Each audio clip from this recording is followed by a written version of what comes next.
Hello, ladies and gentlemen. This is James Freel here. I'm just doing a little introductory before you hear the full conversation. So, for this episode of Conversation with James Freel, I had on a gentleman named Leo. I'm just going to use his first name. Leo is a disc jockey for soul music, and he exclusively uses 45 vinyl. I had an amazing time speaking with him, and it's probably the best Conversations with James Freel yet. So I hope you enjoy it. Let's go ahead and get right into it.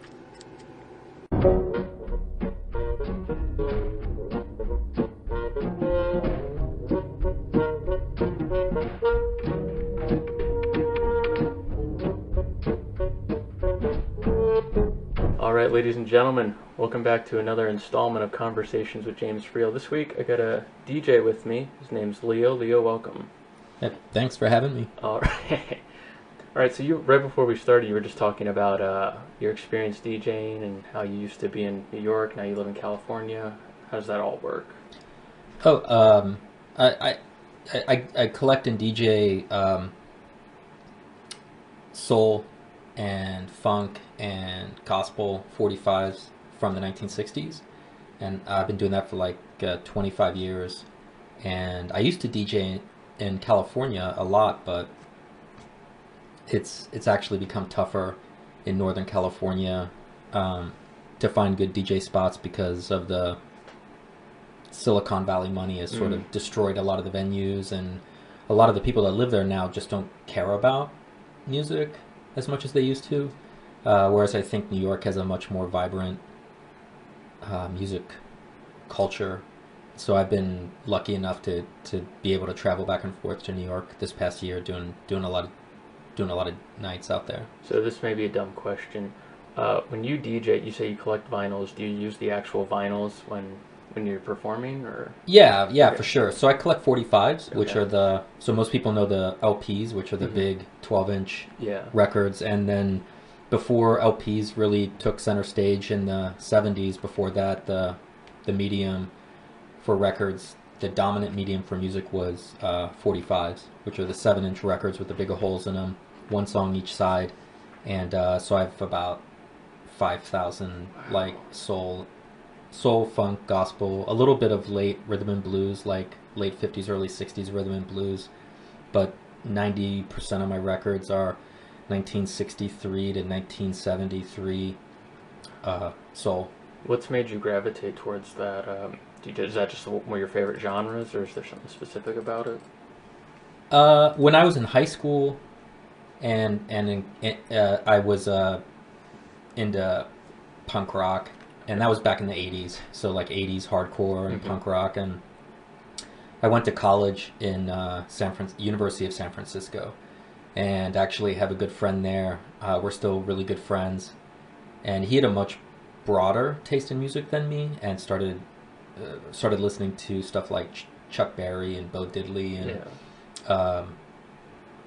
whatever, Jackie Brenston and Ike Turner and stuff like that. And by the mid-90s, I had kind of transitioned, I think.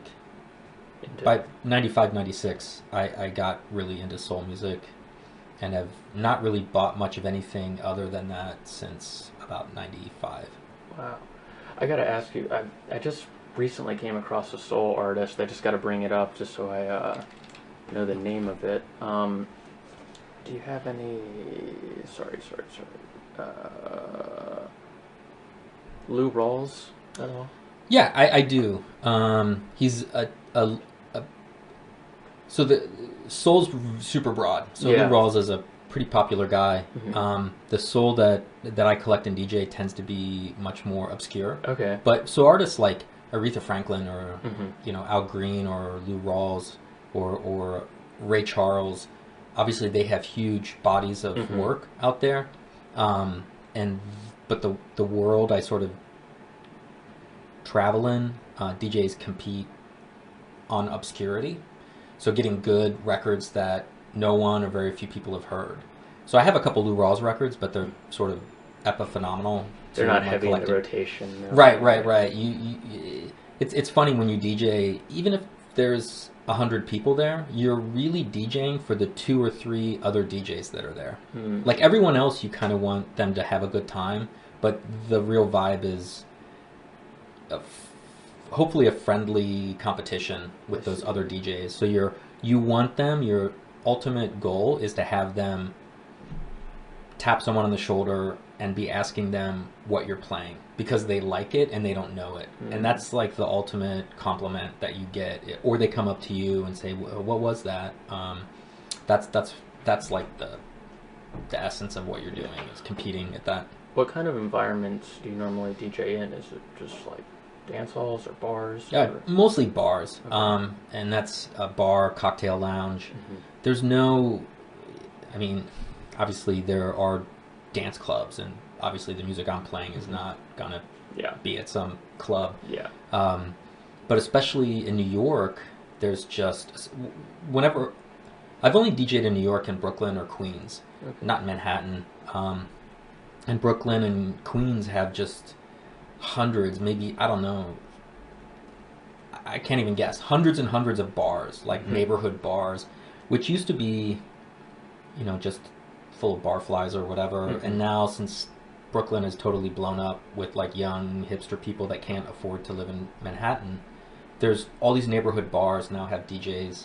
And so it's a venue that may only fit 100 people in it, but that's great.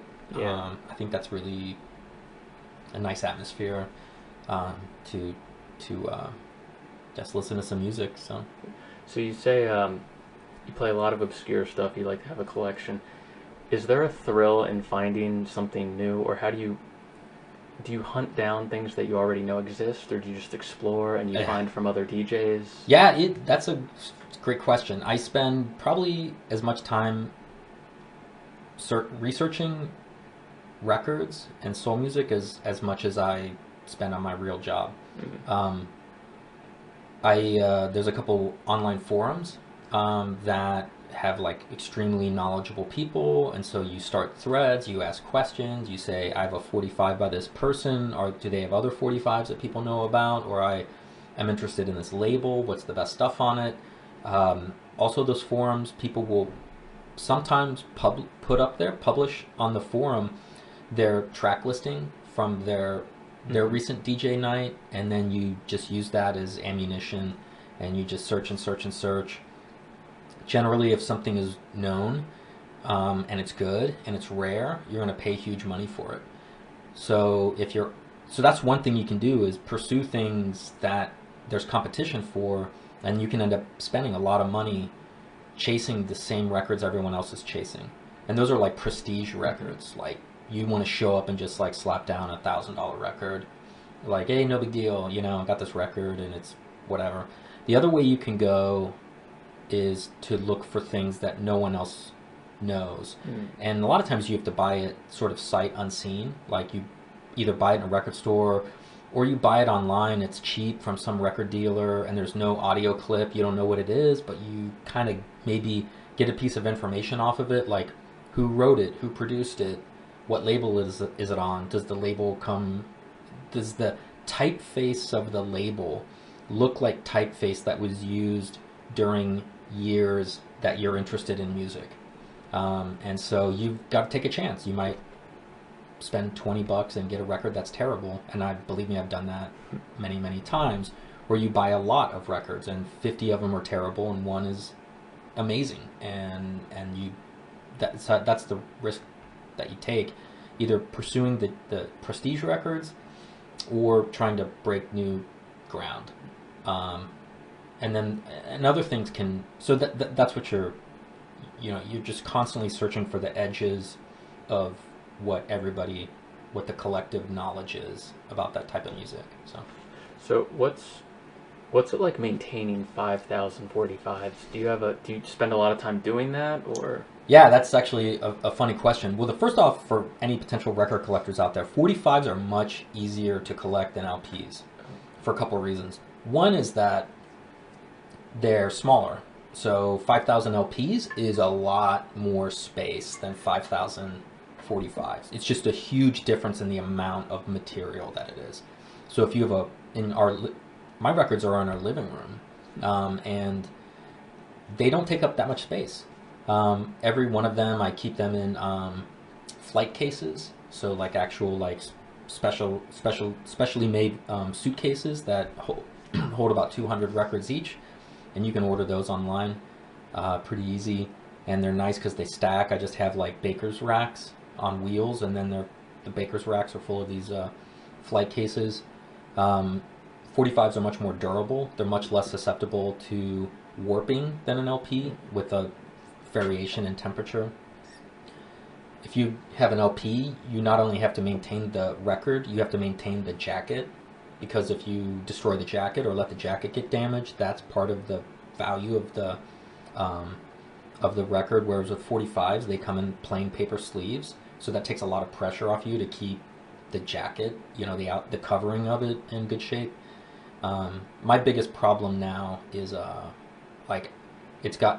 I used to be really good at alphabetizing and knowing where everything was, and now I've kind of gotten to be a mess. And at some day soon, I'm gonna have to take a whole 4 or 5 days and just pull out every record and re-alphabetize them or do something. So that's gonna be a lot of work. The good news is it'll help me rediscover a bunch of records that I forgot that I had. So, yeah. How you've described that you're playing a lot for the other DJs who are there. Mm-hmm. How competitive does it get? Is there like a hierarchy, like in anything else, like in sports? You've got the guy who's way up here, he's the best, and for sure. The real DJs for soul are all based out of England. Like globally, the people that are really competitive, and you can, people like I don't know. I mean I've never met these people, but I read about them all the time. Dave Rimmer or Soul Sam or Ginger Taylor. These are guys from England. They're older now, but like in the 70s and 80s, like these guys had the biggest, most super competitive collections, which means now they own thousands of records that are worth a lot of money. So if a new record comes out, that suddenly the price is driven up because it's some extremely rare thing. They can trade records and immediately get like a $5,000 record. And then they DJ all over Europe for this. In the United States, there's actually a much, much weaker DJ culture, which on the one hand is too bad. On the other hand, it's pretty good because there's really no superstar. There's one DJ, Jonathan Tobin or whatever, based out of New York, who does. I think he's the owner of the Home Sweet Home bar there, but he's the only American soul DJ I know who travels and DJs like professionally. Pretty much everyone else, it's a hobby. I mean, you may make a little bit of money, but it's, believe me, you're paying 10,000 times as much for the records as you're ever making DJing them. So you're doing it because you love it. Yeah. And there is competition, but it's usually pretty friendly. So yeah, that's really interesting. I never really thought about DJ. I mean, it seems like with musical going digital and everything, I never really thought about still using our 45s. They're made out of vinyls, right? Or vinyl. They're either made out of polyvinyl or another material called polystyrene, which is to anyone they look the same. Anyone that would look any normal person would look at them and think that they're the same material, but they're actually quite different. And I think there was and I'm just making this up, I read this on some forum, that there was polyvinyl is a petroleum byproduct, and I think there was a fluctuation in oil prices in the 60s and made them have to develop an alternative material to make records out of. That could be completely false. Someone told me that, but it's, yes, they're polyvinyl or polystyrene. So that's really interesting. Where do you see has the DJing scene for people who are still using 45s, is it chugging along, or do you see it sort of dwindling away with digital music? Or? No, I think the opposite. So once again, this is a made-up fact. I read this somewhere. This could be completely false. But like the low point for the production of vinyl records in the world was the early 90s. That's when everybody thought like CDs and digital music was going to destroy vinyl, and so it was a really great time to be a record collector because everyone was getting rid of the record collections and even like jazz collectors who had these amazing jazz collections were just like giving all their records to thrift stores and going out and buying CDs. And now the CDs are garbage. Yeah. They don't sound as good. They're deteriorating.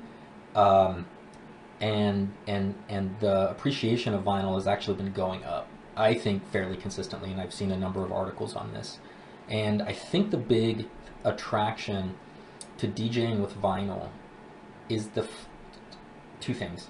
One, philosophically, if I go somewhere and someone's like, I'm going to play this song for you, and to me, if it's and there's a huge debate about this. If you're going to play some song for me, and you play it on its original format, I'm actually experiencing that piece of art in its original format. Whereas if you play an MP3 of it, I'm actually, in some ways, consuming a facsimile of the original piece of art. Part of that is actually aurally, like, there's audio difference between those two things. Vinyl, it just sounds better than MP3. Part of it's philosophical, which is, that's the real artifact. Like if I said, hey, James, come over to my house because I have the Mona Lisa in my house. And you're like, holy cow, you have the Mona Lisa? And you come over and I have a printout of an image I got off the internet of the Mona Lisa. And you're going to be like, oh, that's just a printout of, poster of the Mona Lisa. And I said, well, it's pretty much the same thing, right? It looks the same. But would your experience of that, a college dorm room poster of a Van Gogh painting, why aren't you just satisfied looking at that? Why do you go to France and go to a museum and actually see a Van Gogh painting? Because you can just look at it on your phone, like a digital image of it. So that, I think, is an important driver of people that collect and care about record collecting and music and that culture. Yeah.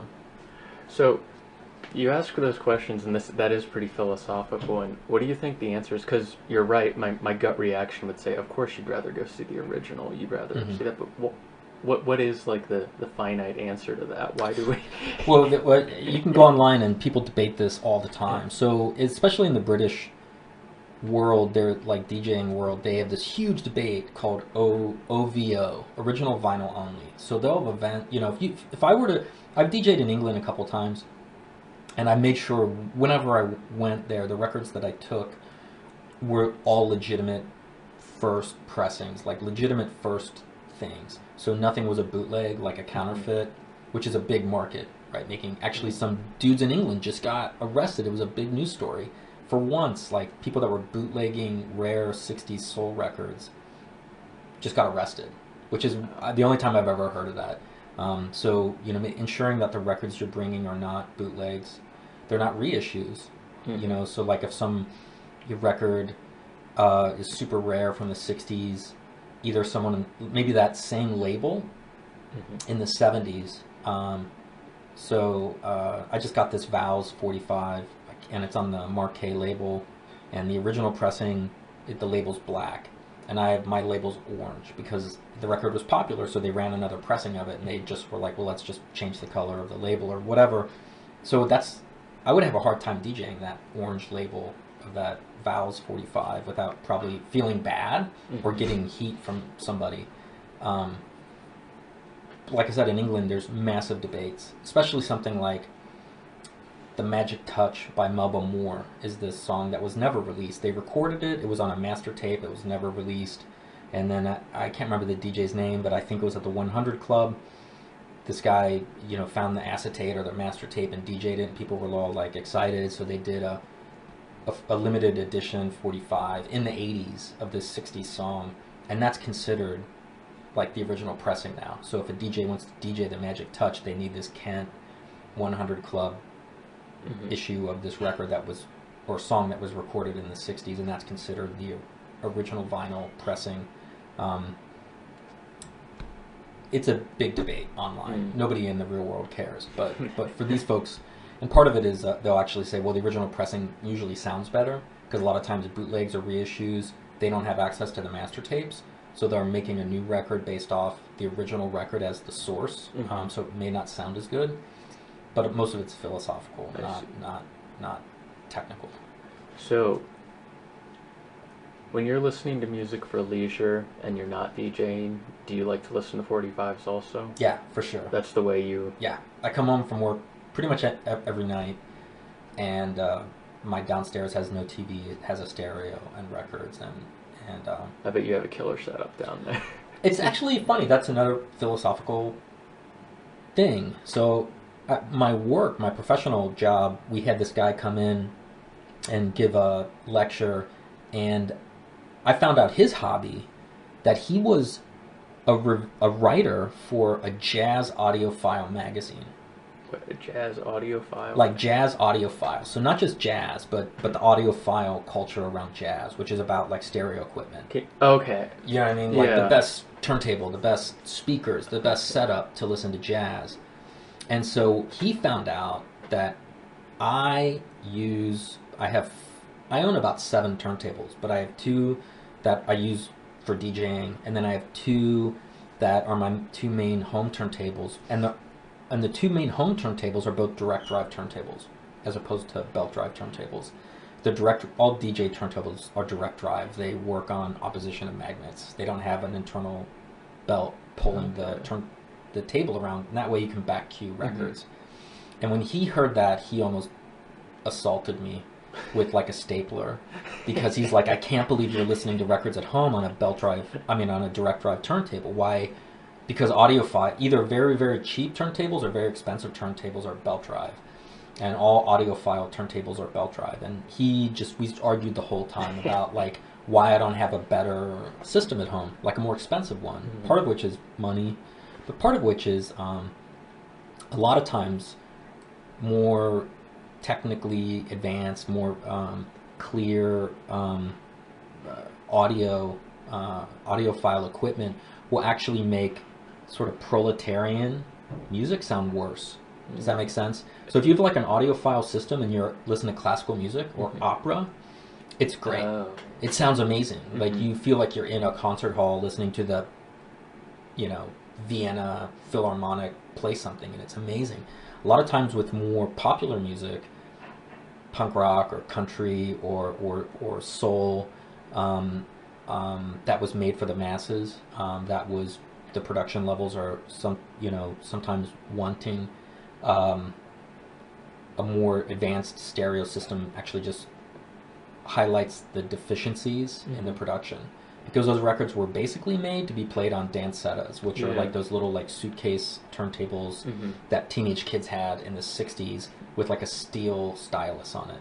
And so if you're playing with this super fancy setup, it's like looking behind the curtain, and seeing the wizard and being like, oh, you're exposing all these shortcomings of the production. Yeah, that's really fascinating, actually. I never thought of it that way. I'm guessing you could probably, without a doubt, blindly tell if you're listening to a digital file or you're listening to... Yeah, usually it's pretty clear. I'm not going to test you, right? No. You're like, well, let's do a blind taste test. No, and you can, and I'm gonna tell you a couple dirty secrets here. So, yes, if I at home, first off, a lot of my records I record digitally, and that way I can listen to them on my iPhone or iPod when I'm at the gym or whatever. So a lot of my rare records, I record them digitally to MP3 just so I can listen to them. That's actually a good way if I have a bunch of records I don't... How do you record them? Okay, so a lot of turntables now, if anyone out there looks up, there's a lot of turntables now that have a USB out. Okay. So Audio-Technica is a company that makes turntables. You can buy at $300 a direct drive turntable that also has a USB out, that's one of the functions that they know a lot of people want to do, is record vinyl to digital. I don't have that. I have a turntable connected to this little Behringer device that turns signal from analog to digital. And then I run that through a DJ mixer that has like a decent preamp in it, and then run that to a laptop. Okay. And so that's how I do it, and it's okay. And mostly, I'm just recording music to listen to at the gym. A couple times, and this is dirty laundry, I do have things called carvers, and a carver is when you pay someone to make a custom one-off record for you. And so I do have some carvers, and I have 2 kinds of carvers, one of which I feel more guilty about than the other. So LP only tracks. So in the 60s, anything that was considered like gonna be like a hit, or smaller labels that didn't make LPs. But bigger companies, let's say, for example, let's talk about the Isley Brothers. So the Isley Brothers were on Tamla. They were on Motown for a while, which a lot of people don't remember, but that's an early company that they recorded for. And so they recorded a Tamla LP, and it has a song called My Love Is Your Love Forever, which for some reason Motown didn't think that was going to be a hit or anything, and so they just stuck it as filler on an LP. They didn't release it as a 45. In England, this song is probably the biggest Isley Brothers song, and people are bummed out that it's not on a 45. So, sometimes these LP only tracks, people then later want to put on a 45. So, trying to think of an example. So, like, Who's Gonna Help a Brother Get Further by Lee Dorsey is an LP only track. Or Good Morning Little Schoolgirl by Junior Wells is an LP only track. And so I will get those digital files.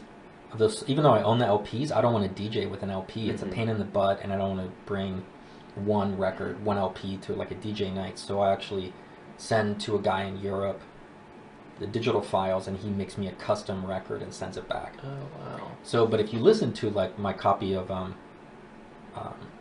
Good Morning Little Schoolgirl, I have the original Delmark LP, and that actually sounds much better, obviously, than the compressed file, which was then used to make the 45, which I used to DJ with.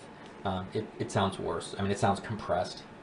That's just the way it is. Yeah. And a couple times, so like, and other things I just do for my own benefit, like, there's a 45 that's, if I ever won the lottery, I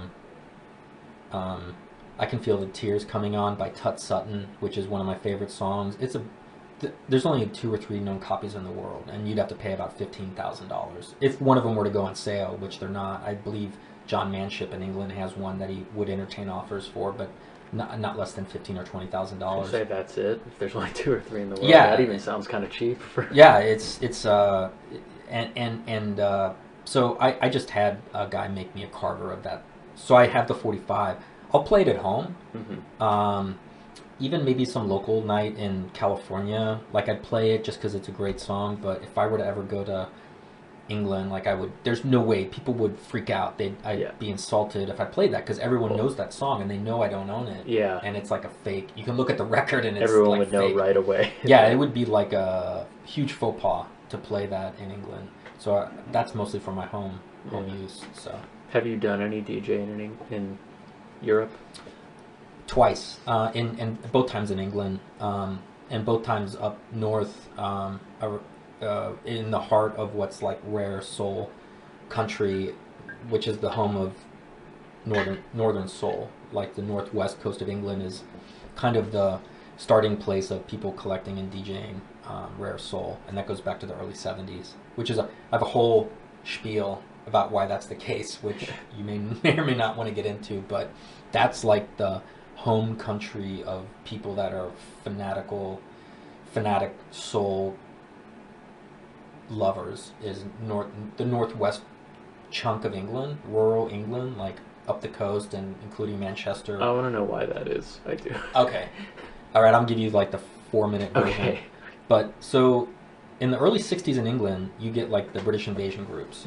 And the British invasion groups, namely Rolling Stones, the Kinks, the Who, they're rhythm and blues cover bands. So like the first couple, if I'm going to say another fact, which folks out there can look up, I think the first 2 Rolling Stones LPs are all covers of Black American blues and rhythm and blues songs. So that gets everybody in England all fired up on Black American music. Blues, rhythm and blues, and early soul is like very popular in England. And then these British invasion groups over there are becoming super, super popular. Then by the late 60s, those groups in the South, and by the South I mean London, the Who, the Beatles, the Rolling Stones, the Kinks, begin branching out from just being rhythm and blues cover bands, and they start creating their own style, their own culture, and it's becoming much more rock, it's becoming much more psychedelic, it's moving away from mimicking Black American culture. So we get this phenomenon. So if you watch the Austin Powers movies, Austin Powers' character, like his kind of flamboyant psychedelic clothing, is a homage to what they call swinging London, So all the mods and rhythm and blues people in the South move on from black soul music. They move on to this new culture, which is like, like look at the Who, 63, 64, 65, when they're in the high numbers and early Who, they're wearing like suits and mod clothing, etc. By 67, 68, 69, they're long hair, feather boas, paisley outfits and stuff. So that's occurring in the South. And by the South, I mean London. Up north, you have all these small towns, and the young people there, and I know this because I'm on an online forum. I talk to these people. They're all in their 60s now. They did not want to move on from black American music, 60s soul. They did not want to leave that.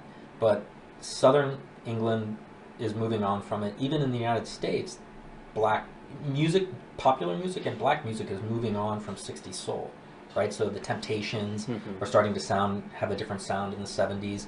Jimi Hendrix and all this kind of music is beginning to dominate album-oriented rock. But up north in England, they do not want to stop listening to 60s soul. But what are you going to do? Because there's no more new records coming out. Yeah. So what do? So culture develops in northern England, which is based on DJs. And the DJs are based on finding new records. But they're not new. They're old 60s records, but just ones that people haven't heard. So they begin competing on obscurity to uncover more and more great 60s soul. And so you get the birth of clubs up north, and there's about 4 of them. So the Twisted Wheel in Manchester is considered kind of the Roger Eagle, I think his name was the DJ there, and he really helped set the stage in the late 60s. Then you get the Golden Torch in Stoke-on-Trent in the early 70s. I think that's only around for a year or two. And then you have the birth of this, probably the central location for Northern Soul, which is the Wigan Casino in this like tiny town in northern England called Wigan, that they find this huge old Victorian hall and begin packing it with thousands of people for these all-night dance parties on Friday and Saturday night, and that's sort of the epitome of Northern Soul. And then you have the Mecca in Blackpool and a couple other places, but this is defining of Northern Soul. And people, when they hear Northern Soul, they think it's soul recorded in the north in the United States, but it's the north of England that begins to develop this massive DJ rare soul culture. And it's all through the 70s. It's just massive. It kind of fizzles out by the end of the 70s. The Wigan Casino closes, I believe, in 1981. In the mid 80s, there's a club open there called the Stafford Top of the World, which begins. So first off, the Northern Soul music is generally super high tempo soul, like as fast as they can get on a basic like 4/4 time signature, and it's based on like really frenetic dancing. It's also closely associated with people staying up all night, doing speed and dancing to like rare soul music. The Stafford Top of the World in the mid 80s is more on, the DJs there are jokingly referred to as the mid-tempo mafia.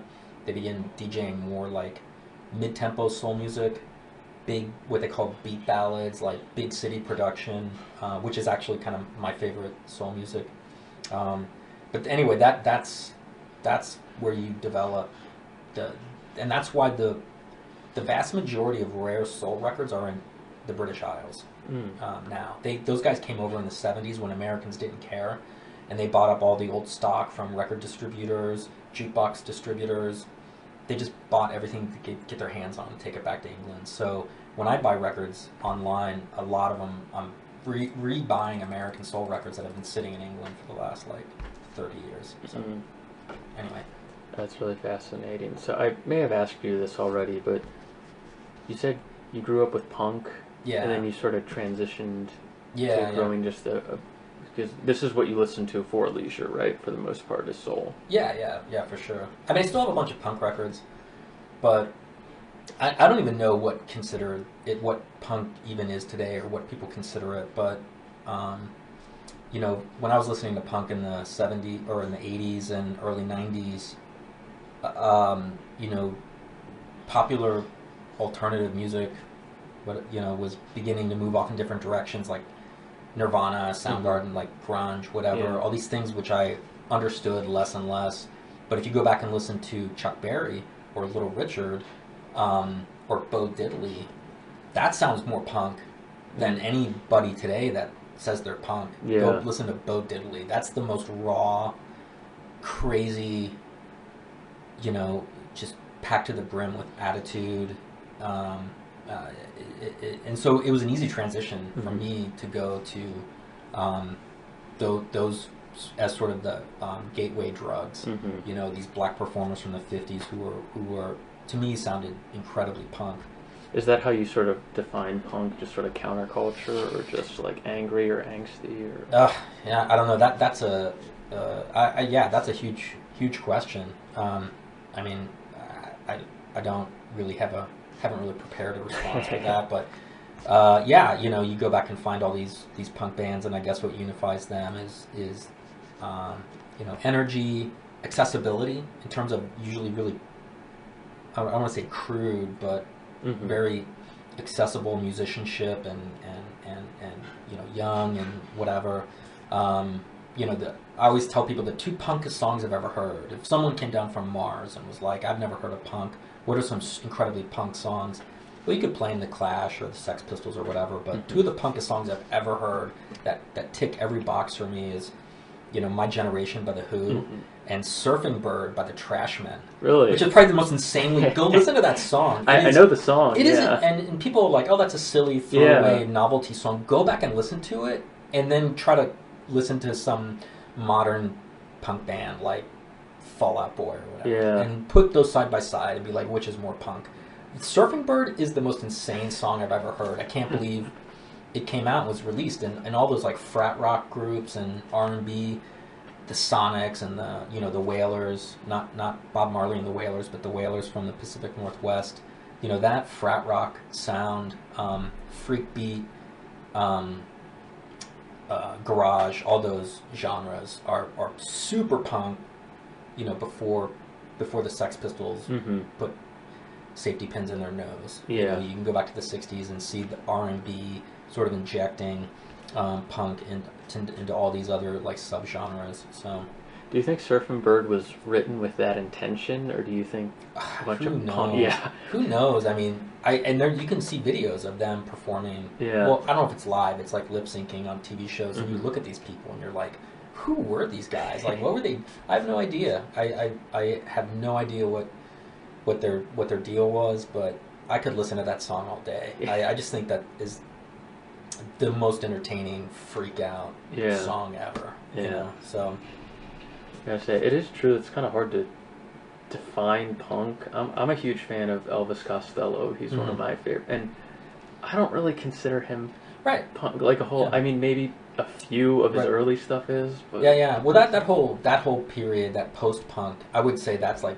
I mean, he's around when punk is around, but it's sort of, it's just alternative music. There's all these bands from that, you'd say a punk band like Wire or the Buzzcocks. They're classic punk bands, but if you listen to them now, listen to Chairs Missing by Wire, and it's this like ominous, moody, artsy, background record. It's just like this soundtrack to some like weird European horror movie or something. It's just it doesn't sound like punk. Listen to the Buzzcocks. It's Green Day before there was Green Day. It's just pop. It's just saccharine pop music.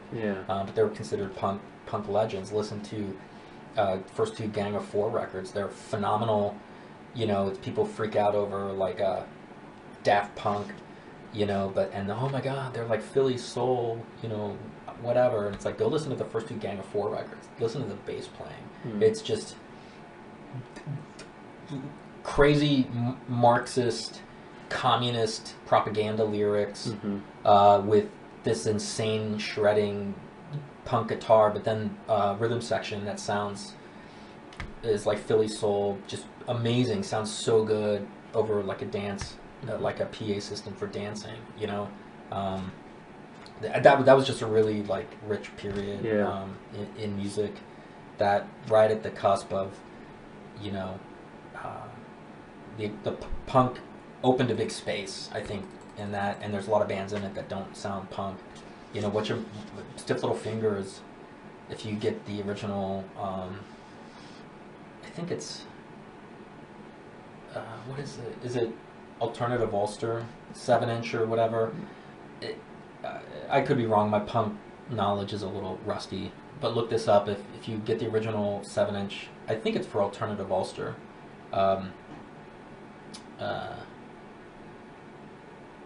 Whatever, but the inside it says it's 1978 and punk's dead, but we're still dying. So the original punks were like by 78 that it was like it had run its course, you know. That those punk facts. I mean I'm 99% sure it's that 7-inch, but go find your rare punk record collector friend and ask him or her, and she'll be able to find that 7-inch. But it's this statement of like 78 punk's over with, you know, because it's pretty limited genre.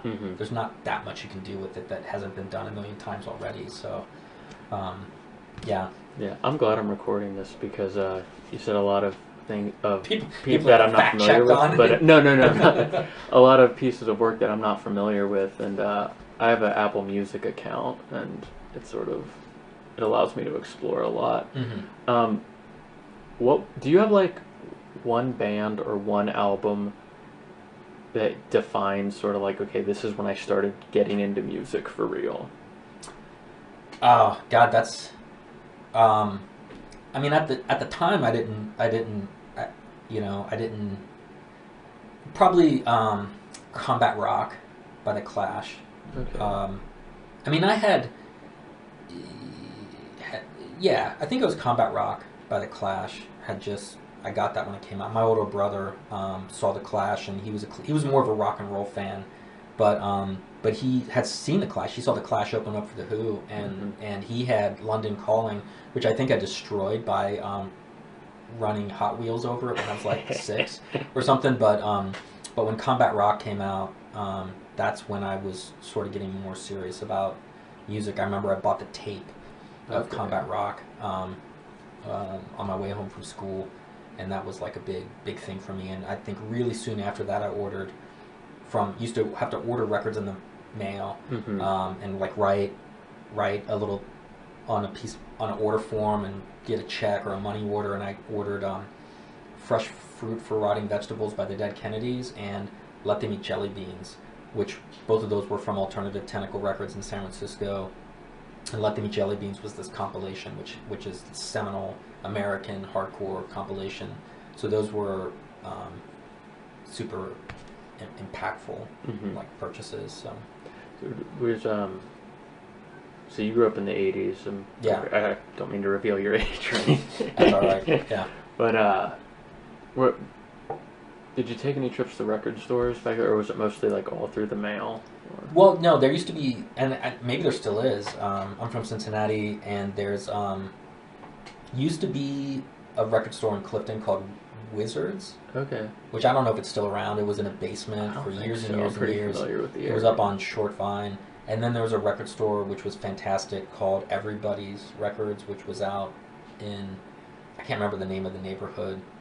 But those two record stores were great. I mean, just had all the alternative stuff. And that's when I first started listening.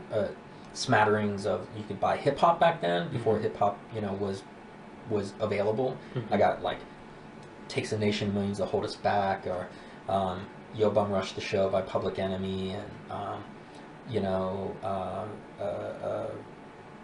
reggae, like real reggae, not just like Legend by Bob Marley. Yeah. Get like Max Romeo records and Linval Thompson and whatever. They just had import records from England, independent punk records from the United States, and reggae, and all kinds of stuff. And you could go there and go through the used bins, and the used LP back then was like $2 or $1, and you could come home with like 5 or 6 records with just like $5 bills. So, and a lot of record stores back then had free bins, where they, records are hard to store, so they would just get tons of records. So if you needed a copy of, God forbid, like Frampton Comes Alive or something, it would be in the free bin, like a nice copy. Yeah. And so you just learn about music, and weird jazz records, If it wasn't collectible and they didn't have room for it, they had huge free bins, and you could just go there with no money, go through the free bin and get just like a Herb Alpert and a Tijuana Brass record, and just take it home and listen to it and whatever. So it was a really nice way to just explore music. But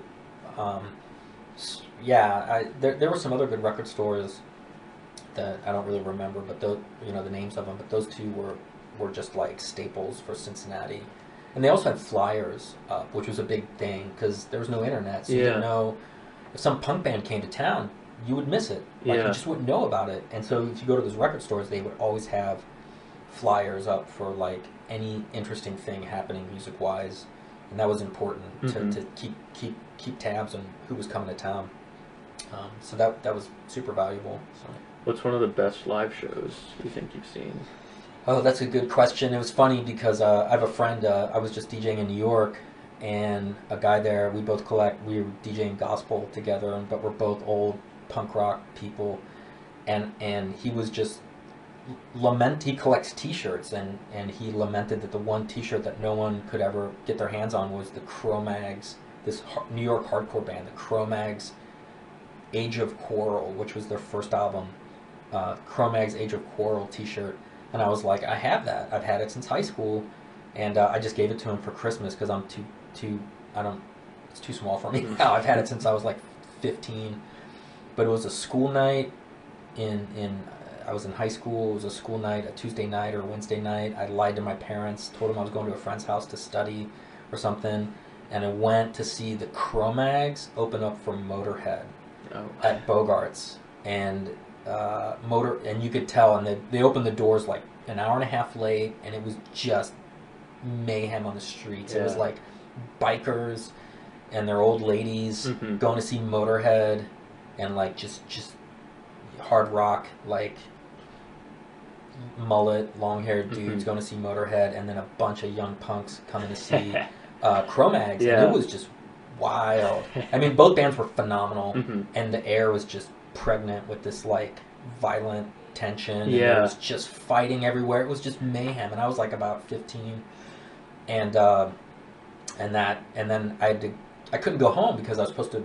I think I was supposed to be spending the night at a friend's house, and he was actually supposed to go to the show with me, but he backed out, so I went by myself. It was in November, and I ended up sleeping under a tree in the park down the street from my parents' house because I couldn't come back home because I was supposed to be spending the night at somebody's house on a school night. So that was the most.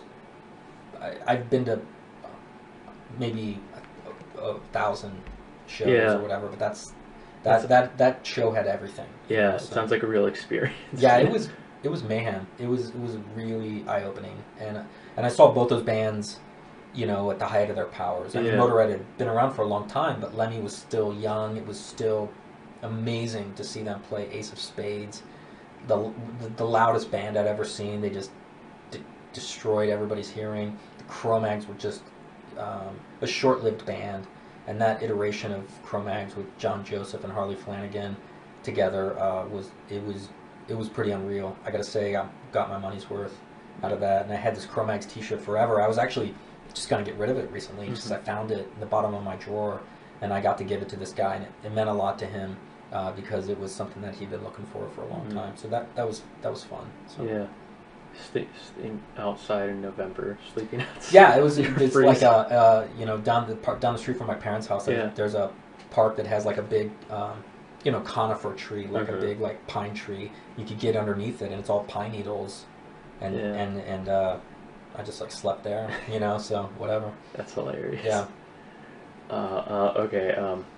We're getting towards the end here, so I'm gonna ask you a few more like specific questions. That. What do you think's the most overrated album ever? Oh God. Well, that's a tough question. That's a minefield. I don't even know. Here's the thing, and I'm gonna do judo on your question here for a second because I've argued with a lot of people about a lot of music. I love arguing about music, and one thing I think people do, which is a mistake, and this ends up in certain albums and certain bands being just hugely overrated, is people confuse, their seminal, like, formative bands that they grew up with. They confuse that for being incredibly important I know exactly what you mean, because looking back at myself in like 2010, I'm starting to realize I'd buy these books like 100 best albums, and I'd find mine like in the 70s, and I'm like, oh, this book is garbage. This doesn't know what it. And then in retrospect, now that I have distance from it, it's like okay. But at the same time, what's number 1, number 2, number 3 on all those?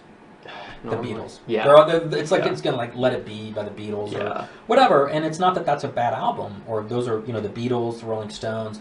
You're gonna find in the top 10 Beatles, Rolling Stones, whatever, and it's because that's the birth of music journalism. Are those guys who the Beatles were their favorite band when they were 15, and so we're still have like a music appreciation culture which didn't really exist before then. So bands or magazines like Rolling Stone. Who were these Rolling Stone writers? They were all people who were kids when the Beatles were, And the Beatles are fine. I like the Beatles. They're a real decent pop band, and they sold a lot of records, and they influenced a lot of bands. I don't think the Beatles are magical. You know what I mean? And I don't think any record or anything that I love is magical either. And so people confusing... this was like a super important record to me when I was 15. Coming up with ex post justifications for why this is the most, God's gift to music. It's like, calm down, buddy. You know what I mean? Like, because kids today are talking about stuff, and I'm just like, that's garbage. I don't know what that is. I don't. And they look at me and they're like, whatever, dude. But so, anyway. Yeah. Do you think sometimes people argue that like the Beatles shaped Western music today? Do you? I have no idea. You know what I mean? It's like it's a river. You know what I mean? And the Beatles, things came before that. And it's like the Beatles were formative because they sold so many darn records, and they shaped a generation of kids right at the time when popular culture was being invented. Because it's really only after World War II that countries like England, but especially the United States, have young people that are not working in a factory 20 hours a day. They have time and they have disposable income to have the purchasing power to create popular culture, popular youth culture. And the Beatles just hit that right at the sweet spot, and they've sold a lot of records, and people freaked out about them, and I'm like, that's cool, that's fine, but they didn't come at all from nowhere. Elvis and the Beatles owe as much to, obviously, black artists from the 40s and 50s, jazz musicians, blues musicians, etc. To me, those are the real formative heroes, and you can look at, to me, that's looking at interesting, you can, of course, people are going to look back and say Justin Bieber was influential because he did, a lot of people paid attention to him, and a lot of young people are doing stuff based on, Tupac Shakur or whatever. People in the hip hop community, he's their Beatles, and a lot of, or Public Enemy. It kind of just depends. To me, bands that are really interesting are bands like the Velvet Underground, who really didn't sell very many records when they were around, but have been incredibly influential. Or Fugazi, Ian MacKaye from Minor Threat, his band Fugazi, never signed to a major label by choice, and have just worked hugely impactful, because normal people, not normal people, but like, they never had hit records, but musicians were the types of people that listen to those bands. And so you're directly injecting culture and influence directly to the class or the group of up-and-coming musicians. So those types of groups, I think, are where I see a disproportionate amount of influence. But anyone that's like, oh, they're super influential, but they also sold a jillion records, it's like, well, okay, all right, cool, that's fine. So everybody does Beatles covers, cool. That is so funny. I never thought about how music journalism starts right around there. That it's like seeing things a lot more clearly from that perspective. It's like you turned on the lights or something. It's like, that makes so much sense. Yeah, those guys, they talk to a music journalist from the 80s or 90s, and they're just going to talk about freaking Sgt. Pepper's. And it's like, dude, calm down. It's like, it's a good album. But I went through, I'd say from like 10th grade through my senior year, I was nothing but the Beatles. That's all I listened to. And I even then and still now, I think Sgt. Pepper's is kind of an overrated album. So, Yeah. Looks like we're going to wrap it up here. It was great talking to you, Leo. Yeah, thanks for having me. All right. Thank you all for listening. I'll see you next time. All right, that'll do it for this installment of Conversations with James Freel. Thank you so much for listening, ladies and gentlemen. I look forward to having more conversations like these. We'll see how it goes in the future. Thanks again for listening. Take care.